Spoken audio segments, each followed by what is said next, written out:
अस्सलाम वालेकुम व्यूअर्स, मैं हूं तला मुस्तफा। वेलकम करता हूं आपको अपने यूट्यूब चैनल एडवांस इन्फॉर्मेशन में। उम्मीद करता हूं आप सब लोग खैरियत से होंगे और अपनी मसरूफ जिंदगी में नहायत ही मगन होंगे। आज मैं आपके लिए जो बिजनेस आइडिया लेकर आया हूं बगैर इन्वेस्टमेंट के है और इसमें आप लाखों कमा सकते हैं, थोड़ी सी मेहनत करके, थोड़ा सा अपने कॉन्फिडेंस लेवल को हाई रख के। तो मुकम्मल तफसील के साथ मैं आपको बिजनेस आइडिया बताने जा रहा हूं, लेकिन इससे पहले अगर आप मेरे चैनल पर नए हैं तो आपको मेरे चैनल को करना होगा सब्सक्राइब, साथ ही बेल के आइकन को दबा दें ताकि आने वाली हर नई वीडियो का नोटिफिकेशन सबसे पहले आपको मिलता रहे। जी हाँ, मैं आज बात करने जा रहा हूँ इवेंट्स मैनेजमेंट कंपनी की, फंक्शन मैनेजमेंट कंपनी की। इवेंट्स क्या है, फंक्शन क्या है, ये सब लोग आप अच्छी तरह से जानते हैं, और इसकी मैनेजमेंट कंपनी क्या है ये मैं आपको बताता हूँ। मैनेजमेंट कंपनी किसी भी इवेंट्स या फंक्शन को अरेंज करने में, या किसी भी इवेंट्स या फंक्शन या त्यौहार को, या किसी शादी वगैरह की, या किसी किस्म की पार्टीज वगैरह को अरेंज करके देते हैं। मुकम्मल सिस्टम आप लोगों को, ऐसी कंपनियों को इवेंट्स मैनेजमेंट कंपनी कहा जाता है। आपको यकीनन बहुत कुछ समझ आ गया होगा। अब मैं बात करता हूं कि बगैर इन्वेस्टमेंट आप इसमें किस तरह से बचत कर सकते हैं और इसमें किस किस तरह आप कमा सकते हैं। तो इस काम को शुरू करने के लिए आपको सबसे पहले थोड़ा सा अपना कॉन्फिडेंस लेवल हाई रखना होगा।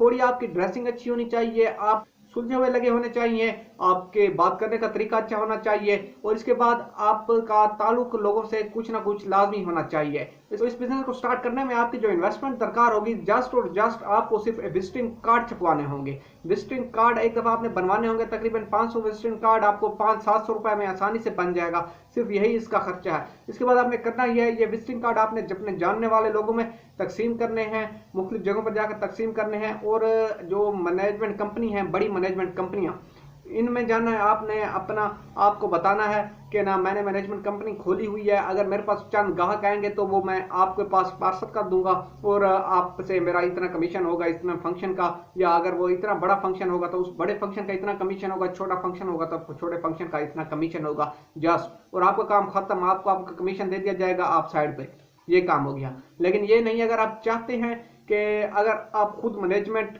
करें, आप खुद फंक्शन अरेंज करके दें, तो अब मैं बात आपको असल बताता हूं। तो अगर आप अभी यंग एज में हैं, अगर आपने कुछ मैनेजमेंट के बारे में पढ़ा नहीं हुआ, तो आप कुछ ना कुछ इसका डिप्लोमा कर लें, कुछ कोर्स कर लें। मास्टर डिग्री भी इसमें मौजूद है या मैनेजमेंट में, तो आपको काफी कुछ समझ आ जाएगा कि मैनेजमेंट है क्या चीज और किस तरह इसको कर सकते हैं। अदरवाइज आप ये सब कुछ नहीं करना चाहते, तो आप इस काम में डायरेक्ट आना चाहते हैं तो डायरेक्ट भी आप आ सकते हैं, लेकिन थोड़ा सा एक्सपीरियंस आपको दरकार होगा। तो आप किसी मैनेजमेंट के कंपनी के अंडर आप एज ए इंटर्नशिप पर आप कुछ अरसा काम कर लें, तो ये हो सकता है। या अगर फिर भी आप चाहते हैं कि मैं खुद आऊं, तो फिर आपने करना क्या होगा वो मैं आपको तफसील के साथ बताने जा रहा हूं। वो आपको करना ये होगा कि सबसे पहले जब आप विजिटिंग कार्ड छपवाएंगे अपने जानने वालों में, इधर उधर आप तकसीम करने होंगे। उसके बाद आपने कैटरिंग वालों के साथ अपना राब्ता रखना होगा, या उसके बाद आपने म्यूजिक वालों से अपना राब्ता रखना होगा। इसके बाद अगर आप जो वेटर वगैरह होते हैं इनके साथ राब्ता रखना होगा।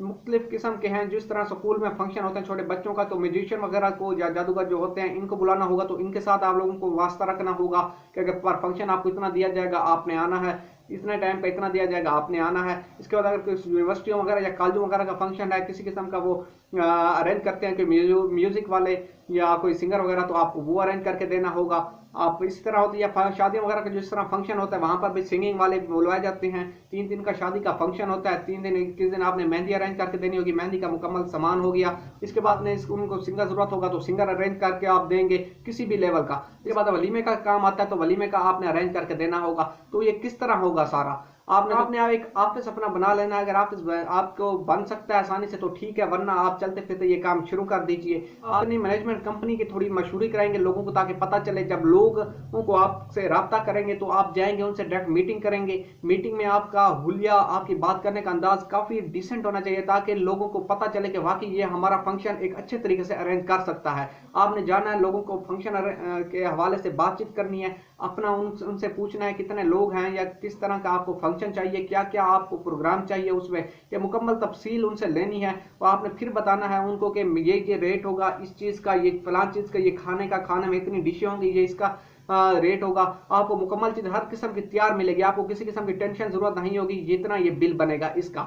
आप तो जब आपकी बात डन हो जाए तो आप उनसे कुछ रकम एडवांस ले लें। आप उसके बाद जाइए, आप इसके बाद आप जाइए कैटरिंग वालों के पास। कोई सिंगर बुलाना है तो आपने सिंगर वालों के पास जाइए, वेटरों वगैरह से बातचीत कीजिए, जो डेकोरेट वगैरह करेंगे, दूसरा स्टेज वगैरह डेकोरेट करते हैं उनके पास जाइए। हर किस्म की अगर वो उनको गाड़ी चाहिए किसी बारात वगैरह तो आप गाड़ी वालों रेंट वालों के पास जाइए, उनको थोड़ा थोड़ा आप एडवांस दे दीजिए। कभी किसी को पूरी रकम एडवांस ना दीजिए, ये आपका बहुत बड़ा नुकसान होगा कारोबार में। ना ही आपको जिनका फंक्शन होगा वो देंगे, ना ही आप आगे जो अरेंज करने वाले हैं उनको आप दीजिए। आप मुकम्मल काम अपनी निगरानी में करवाइए, उनसे एक अच्छे तरीके से फंक्शन अरेंज कीजिए। दूसरा, इसमें अगर फोटो स्टूडियो वगैरह होता है या इसका सिस्टम का वगैरह का अगर वो आप अपना बंदा हायर कर लेते हैं कैमरा खरीद कर तो दी बेस्ट है, वरना आप कैमरा वालों के साथ जाकर डील कर लीजिए कि इतना इतना होगा और इस तरह हिसाब होगा, आपने इस फंक्शन में आगे फोटोग्राफी करनी है। तो ये सिस्टम हो गया। जब इसके बाद फंक्शन कंप्लीट हो जाएगा तो हो सकता है लोगों को फंक्शन पसंद है और आपकी जो डील होगी उससे भी कुछ ज्यादा आपको मिल सकता है, पैसों की बात कर रहा हूँ।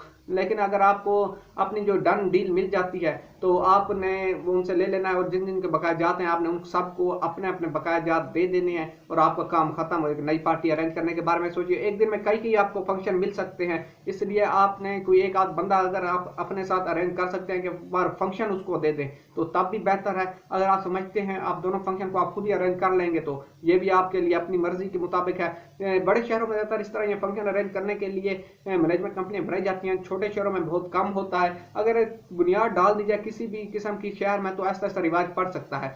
अब मैं आपको बताऊं कि कई दफा ऐसा होता है जिनका फंक्शन अरेंज कराते हैं उनको कभी पसंद नहीं आता तो वो आपके पैसे आपको नहीं देते या मतलूबा रकम जो होती है उतनी आपको नहीं देते। तो इसके लिए आप जब अपनी मैनेजमेंट कंपनी अगर आप रजिस्टर कहीं करवा सकते हैं तो दी बेस्ट है। इससे ये होता है कि आप इनके खिलाफ कानूनी कार्रवाई कर सकते हैं, या अगर फिर भी नहीं कर सकते तो लोगों को दिखाने के लिए कोई फार्म लाजमी फिल करवा लीजिए जिसपे टोटल रकम या एडवांस रकम वगैरह ये सारे कुछ असूल वगैरह आपके लिखे होने चाहिए। लेकिन ये सब काम शुरू करने से पहले आपको पता होना चाहिए कि अगर वो 500 बंदों का अरेंज करवाने लगे हैं कोई वलीमे का फंक्शन समझ लें तो आपको पता होना चाहिए कि वलीमे का फंक्शन 500 बंदों का इतने पैसों में अरेंज हो जाएगा, इतनी डिशों के साथ। अगर आपको ये सब चीजों का इल्म नहीं होगा तो आप मात खा जाएंगे और आपको पहले ही फंक्शन में नुकसान का सामना करना पड़ेगा। इसलिए हर चीजें चुस्ती के साथ होशियार होकर करनी पड़ेंगी ताकि आपको किसी किस्म का नुकसान का सामना ना करना पड़े। और एक ही सीजन में एक ही शादियों के सीजन में आप लाखों रुपए कमा सकते हैं। यकीनन आपको मेरा बिजनेस आइडिया आज का पसंद आया होगा। रखिएगा दुआ में याद। मिलते हैं एक नई वीडियो के साथ। अस्सलाम वालेकुम।